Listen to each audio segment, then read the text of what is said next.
The world of Bloodborne is a maddening and esoteric place, drunk off blood and frenzied from the eldritch truth. And something I think is often overlooked in service of the wider schemes is the nature of the arcane arts themselves within Bloodborne. In our previous video in this series, we tackled the various soul arts of the Dark Souls trilogy.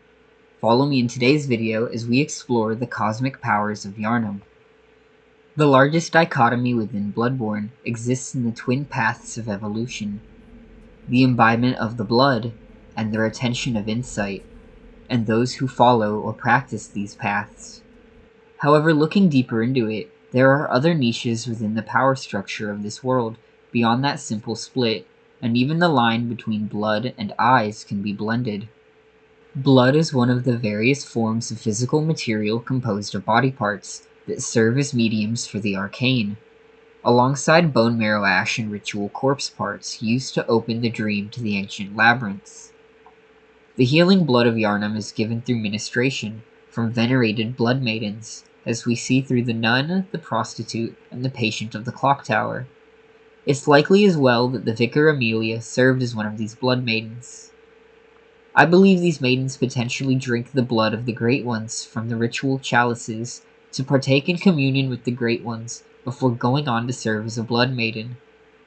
This miraculous blood does truly act as a healing miracle for those who first imbibe it, but the potent blood slowly builds to corrupt and warp the afflicted into regressed beasts. Both Ailing Laran and Yharnam practiced this blood ministration and communed with the greater forces, as I've often speculated to be a result of scheming from the undead Thumerians. Regardless, however, the undead of Bloodborne can be seen primarily either reborn of the blood or made eternal in ash through lost arcane pyromancies, as we see through the keepers of the old lords. Blood seems to hold memories of the fallen, which allows for the conjuration of the dead via the summoning bells and wraiths born of blood, seen around the executioners via the wheel and the gauntlet hunter's tool. We also see this with the queens Yharnam and Annalise, whose minds both stir within their flesh upon being slain, memory living on within the blood. Other than the shadows of Yharnam, however, pyromancy is limited to the beasts of the labyrinths and the undead keepers who are cremated in body and soul to gain eternal life and watch the slumbering Great Ones, in what is said to be a lost arcane art. We see a recurring theme around ash being linked to the arcane throughout Bloodborne. As just mentioned, we have the undead keepers of ash, but quicksilver bullets are also made of ash and can be enhanced by bone marrow ash that is mass-produced at Hemwick Charnel Lane. These bullets can then be used by hunter weapons, fueled by Bloodtinge or by arcane tools devised for hunters. It's possible these bullets may originate with Canehurst originally, as their unique Bloodtinge weapons are specialized for both melee and gunfire, but that's unknown. The Madara's whistle is also a unique hunter's tool that draws upon the power of the blood to call out to the serpent from the nightmare. Blood and sound actually have a lot of connections in Bloodborne. Blood can serve as a medium for the formless Odin, who exists only in voice or sound, and the whistle and the bells of Thumaru can also call out, with the bells raising blood remnants from the dead. Incense also seems to help ward off beasthood or repel beasts within Bloodborne, and is seen warding the Upper Cathedral Ward and the Odin Chapel from harm. I feel it could be possible that incense is ash made formless, to serve as another one of Odin's mediums, but either way it undeniably holds some power of its own, and as I mentioned, thwarts beasthood. The Upper Cathedral Ward is protected by a chamber of incense, so now is a good time to cross over into the arcane by discussing the choir hidden away in the Upper Cathedral Ward in the orphanage. During the early dives into the labyrinth tombs, among the relics brought to the surface were phantasms left behind by the Great Ones. The church would study them, believing they could hold a key to ascension, but ultimately decided them to be a dead end that would lead to nothing. In the process, however, they devised some of the arcane tools that would be vital to their developing craft.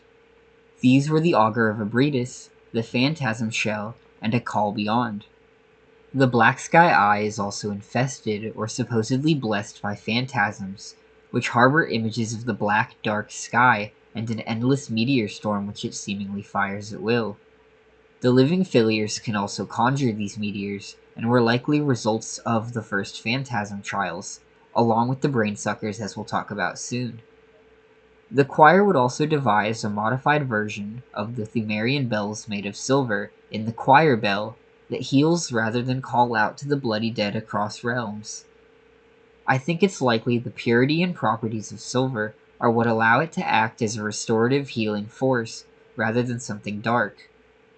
The choir chased insight and evolution through any means, even blood, and along with the many arcane tools they devised, they also continued experimentation to find the key to ascension to join the Great Ones. The results of these experiments would find fruit in the Celestial Emissary and its related lesser kin. As mentioned, they are also likely responsible for the creation of the mad brain suckers that now roam across Yharnam through these phantasm injections into the brain, although Iz is also home to more ancient brain suckers from an age-long past. Archibald, a member of the Healing Church Workshop, would become fascinated with the arcane bolt energy of the Dark Beasts and Silver Beasts. In his study, he would construct the Tonitrus and the Tiny Tonitrus Hunter's tool to imitate this lightning.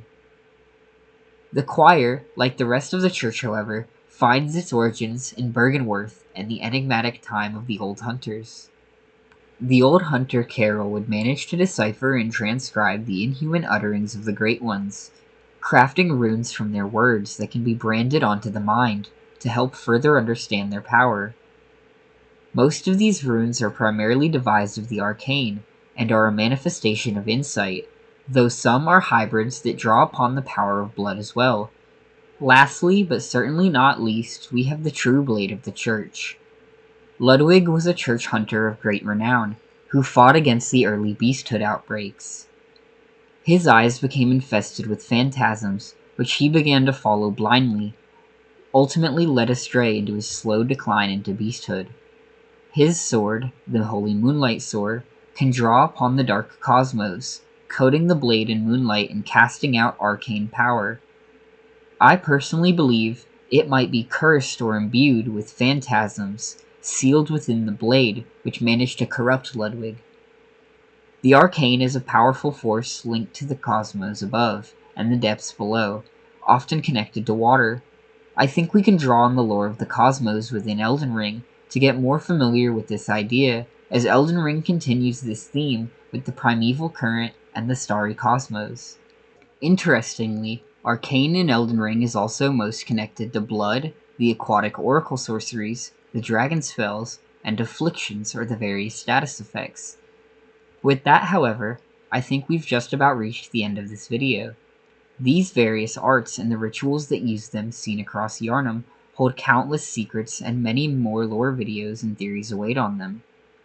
Our next video will go over the lore of sorceries and incantations within Elden Ring, which will definitely be an absolutely monumental task, but look forward to that coming soon.